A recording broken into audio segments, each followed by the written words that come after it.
Bueno, estamos de vuelta con su programa radial, Mi casa será tu casa, el mundo social del primer siglo. Y bueno, como dije, vamos por agua. Aquí tengo agua, un cafecito.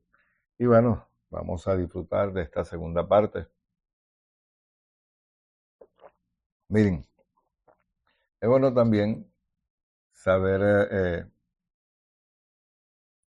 eh, la vestimenta, inclusive marcaba, sobre todo a la mujer, el turbante que se ponían.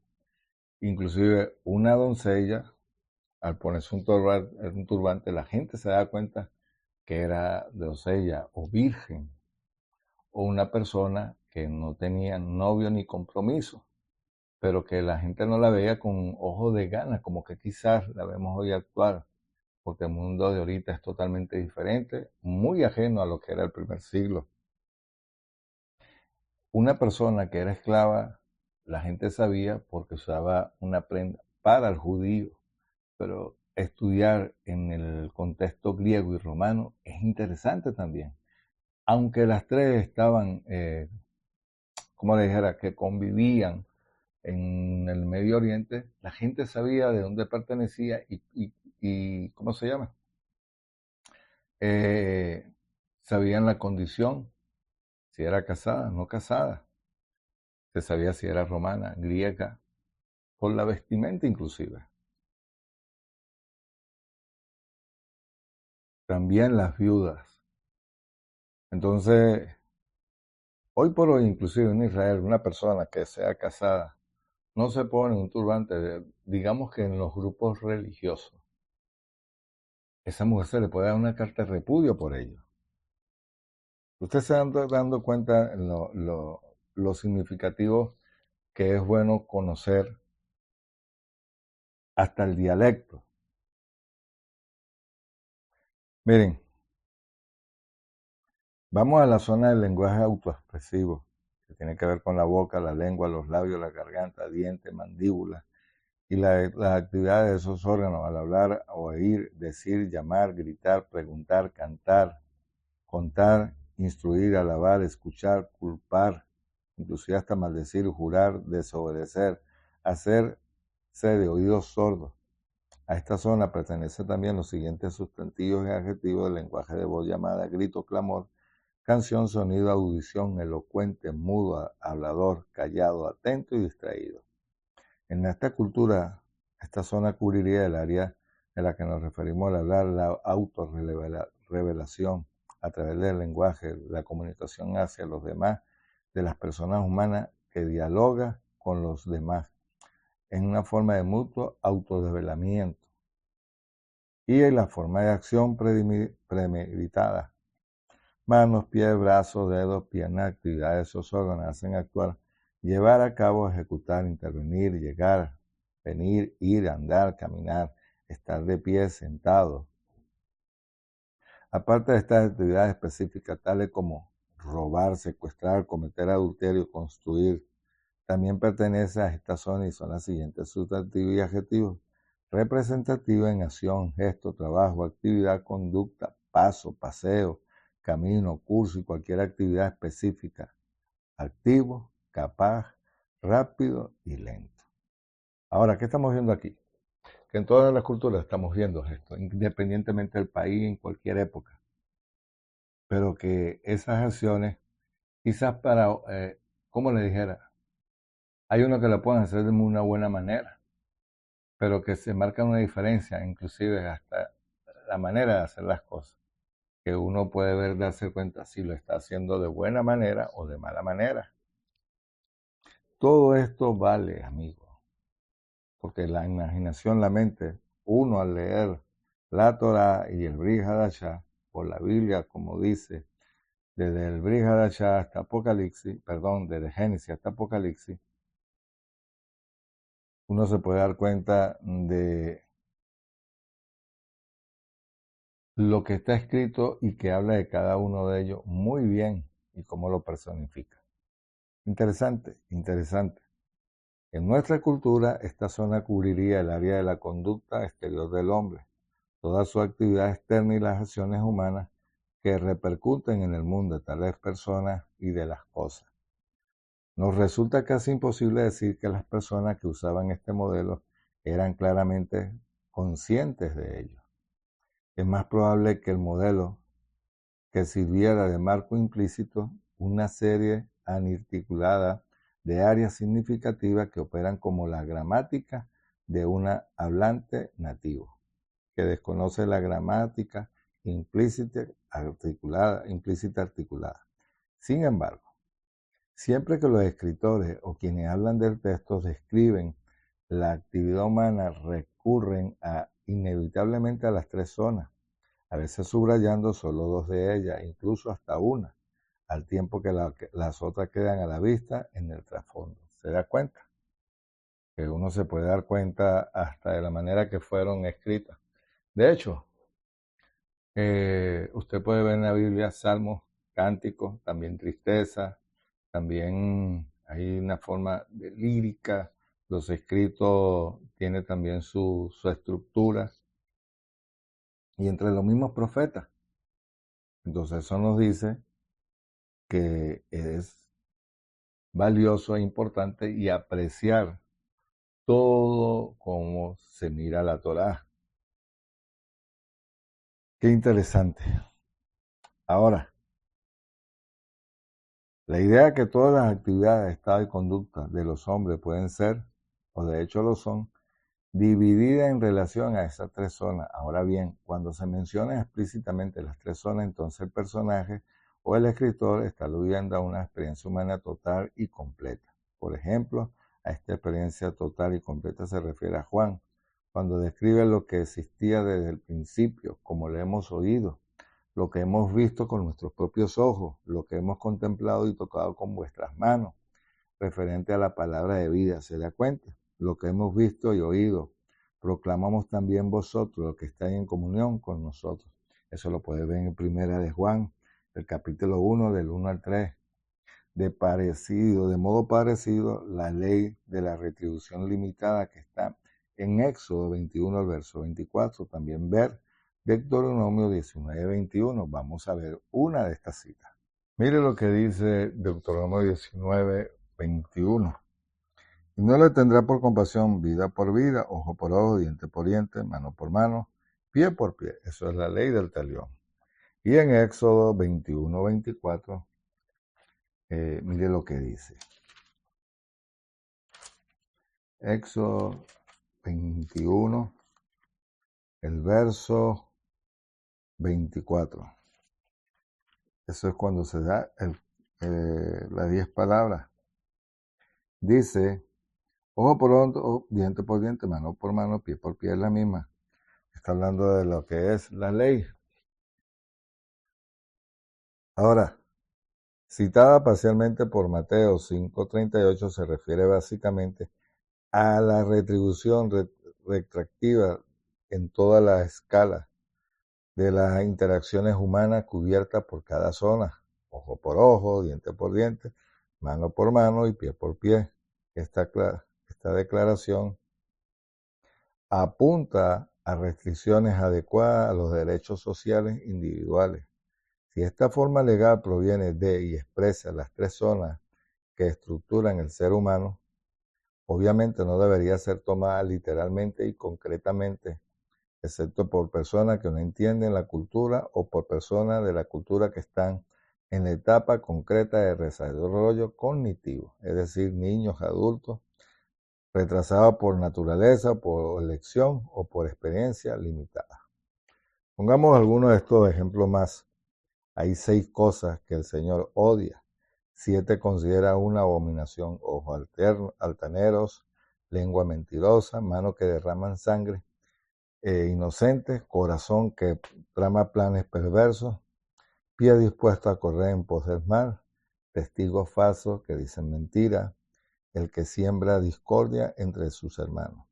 Como dice en Proverbios 6, 16 al 19. En este proverbio de 7 piezas, un modelo parecido a los 7 días de la creación. Tenemos 2 descripciones completas de la totalidad del malvado según las 3 zonas. seguida por el peor tipo de persona de aquella cultura, a que rompe con los lazos de lealtad en familia, consanguínea. Podemos observar también del modo del profeta Eliseos, que simboliza la totalidad de su vivo, de ser vivo cuando se pone sobre el niño e intenta resucitar de boca a boca, sus ojos sobre sus ojos y sus manos sobre sus manos.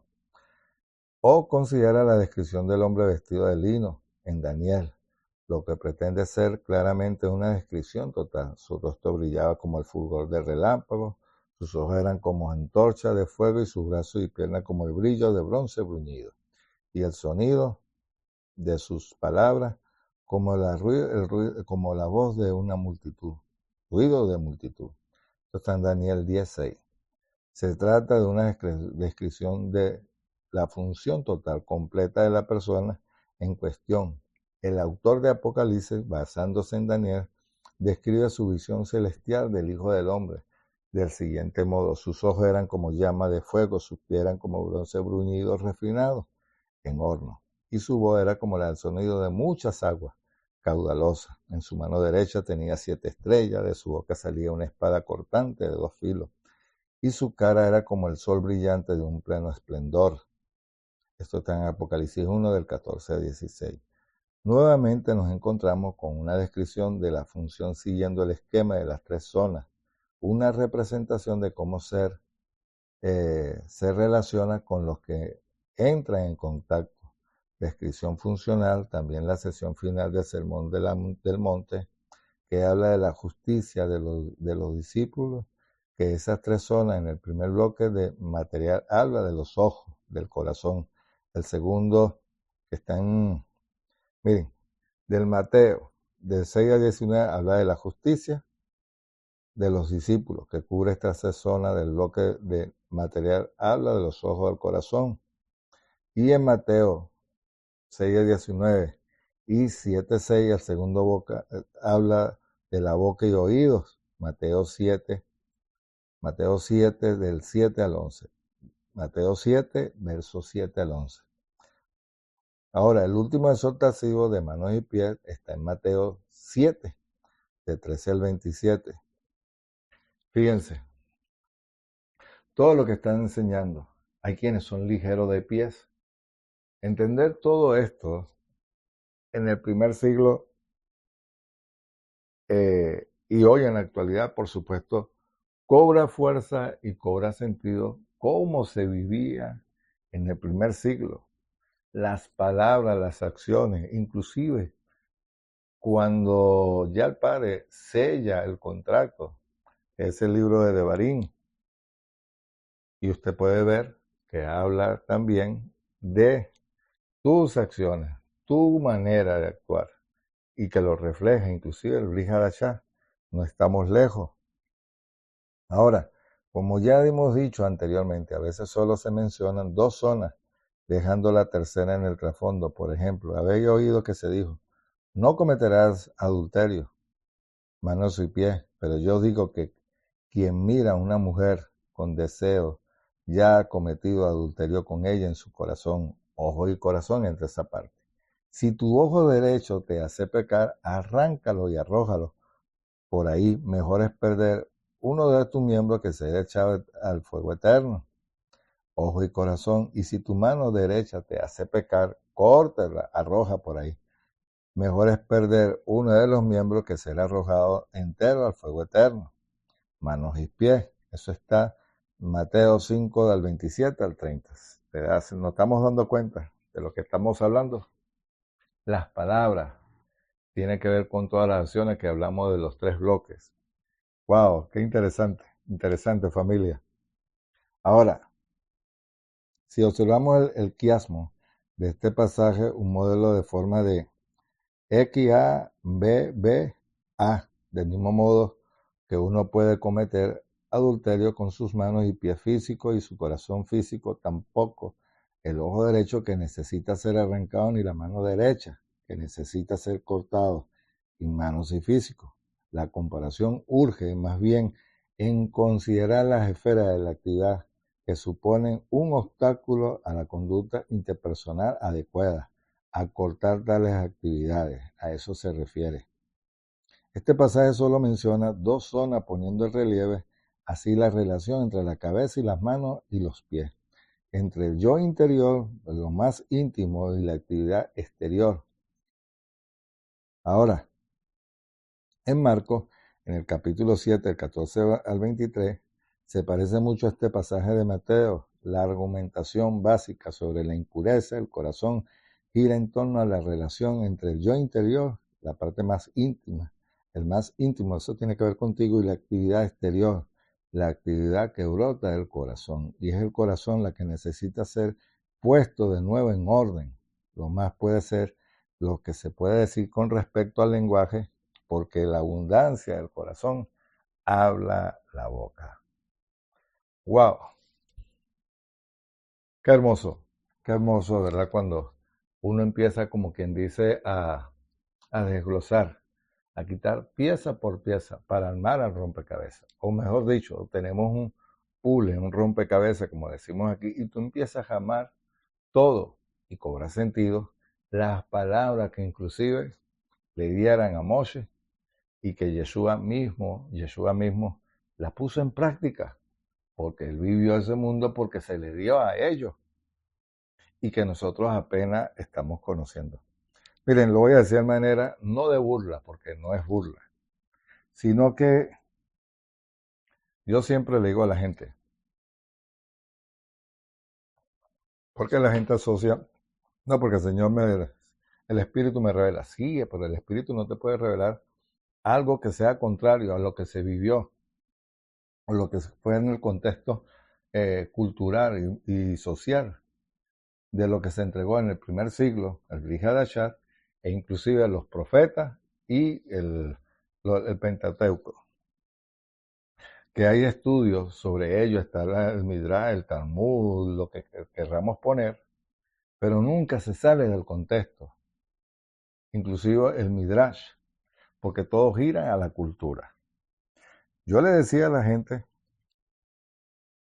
y al grupo donde enseño que nosotros tenemos que ver ya la Torá. Desde hace tiempo le decía esto, pero ahorita que me acabo de acordar, lo siguiente.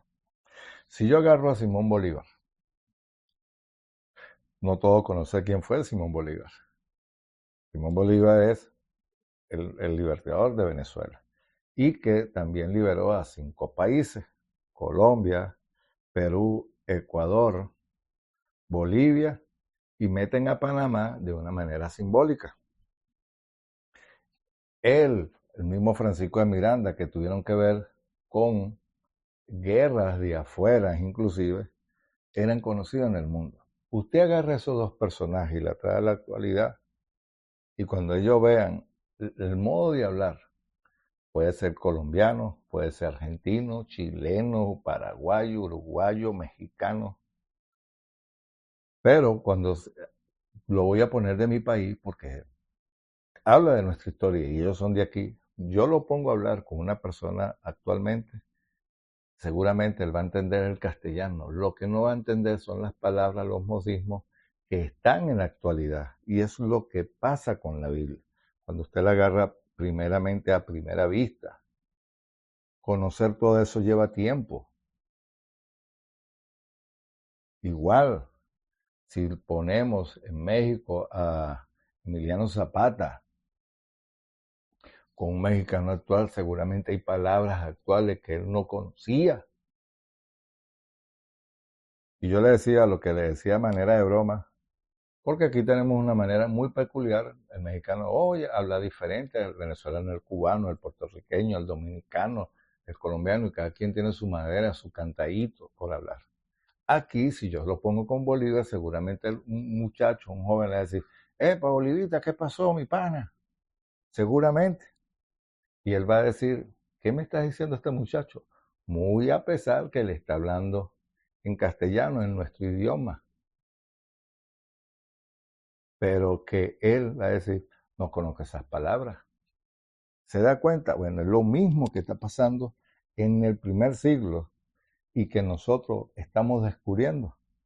Mire qué interesante cuando leímos de los 3 bloques: manos, pies, ojo, corazón y oídos y labios. Qué interesante.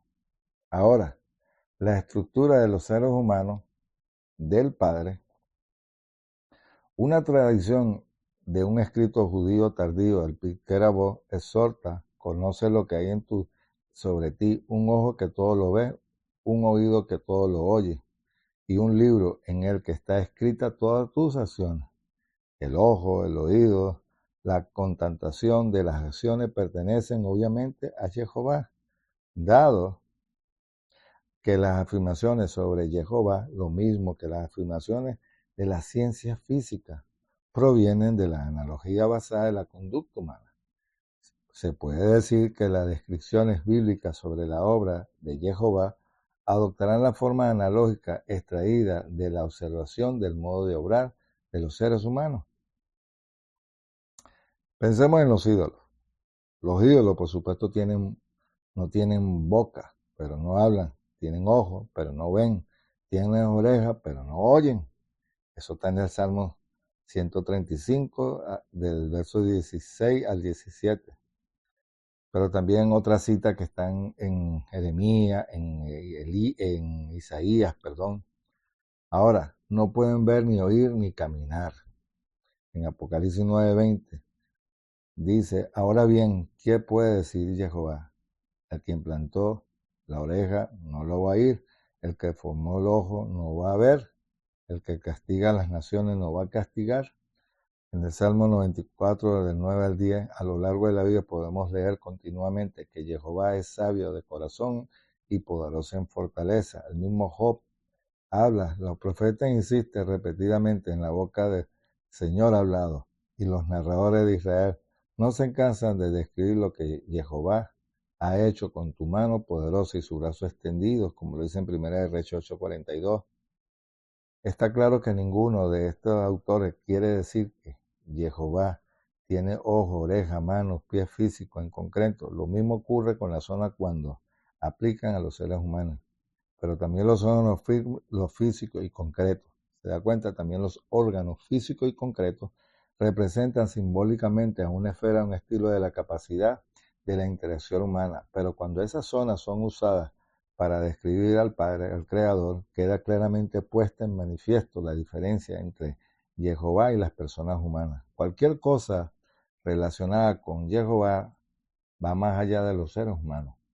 Pablo nos dice, citando el himno: lo que ojo no vio, ni ha oído, ni oyó el corazón del hombre, puede concebir. Eso ha preparado Jehová para quienes le aman. Y eso está en 1 de Corintios, del 2 al 9.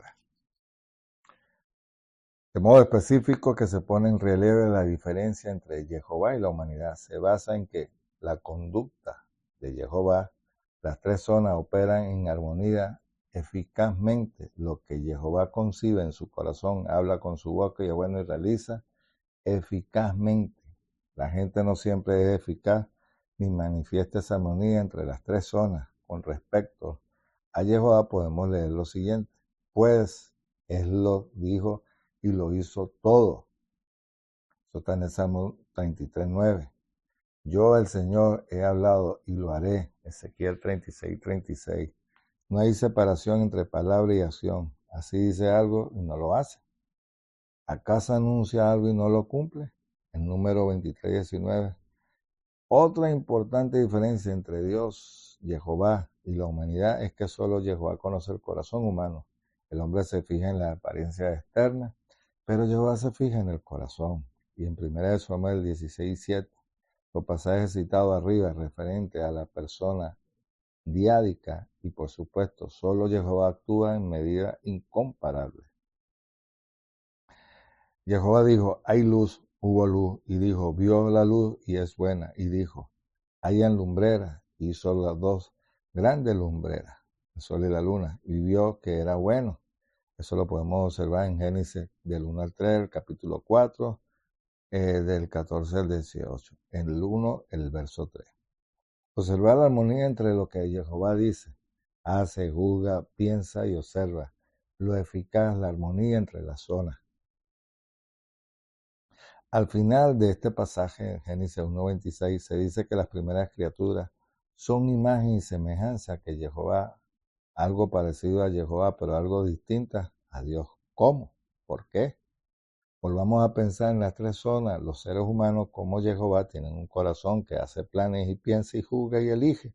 Un lenguaje que expresa lo que hay en el corazón y una actividad que lleva a cabo solo el corazón ha planeado y el lenguaje expresado. Sin embargo, la criatura es distinta a Jehová, imperfecta, pues lo que el ser humano planea a veces no se realiza. Lo que el ser humano dice a veces no coincide con lo que tiene en el corazón. Y lo que hace el ser humano a veces resulta ineficaz, incompleto. En resumen, los seres humanos experimentamos y experimentan cierto desacuerdo entre las tres zonas, algo típicamente humano. A pesar de todo, lo mismo que Jehová, los seres humanos actúan conforme a las tres zonas. Pero el Padre actúa y ejecuta. Eso no hay cabida. No tiene, por supuesto, para nosotros parece algo como ilógico, pero Él hace y Él es hacedor. Ahora, me parece que todo esto, lo mismo que el Padre hace, los seres humanos actúan conforme a las tres zonas. Si piensa que esta descripción es exagerada, observa el repaso que hace Ben Sirá de las tradiciones de Israel.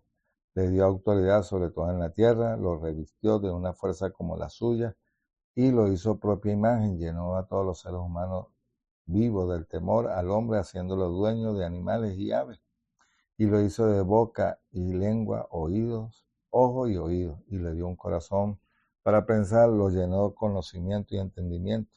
Le reveló el bien y el mal y puso su propia luz en el corazón para mostrarles la magnificencia de sus obras. Puso en ellos el conocimiento y los dotó de una ley de vida, estableció con ellos alianza eterna y les reveló sus juicios. Sus ojos vieron su graciosa majestad, sus oídos oyeron la gloria de su voz, y le dijo, cuidado con hacer el mal. Les dio a cada uno un mandamiento con respecto a su prójimo. Sus caminos no se esconden, sus ojos no pueden ocultarse a su vista. Puso a cada nación un gobernante, pero Israel es la porción del Señor. Todas las obras de los hombres son para él como el sol, y sus ojos vigilan constantemente sus caminos. Esto está en Eclesiastés, capítulo 17, del 19. Bueno, familia, vamos a dejarlo hasta aquí y quiero continuar la semana que viene con más de esto mismo, porque está interesante, porque las palabras que están en el Brit Hadashat, esas reflexiones que inclusive en los profetas, en los salmos, en los proverbios, no era casualidad este lenguaje que el Padre utiliza para exaltar su obra, su creación, lo que es usted y lo que es este servidor. Bueno, familia, nos vemos la próxima semana en su programa radial, Mi Casa Será Tu Casa, con más del mundo social del primer siglo. Ley Raot, hasta pronto.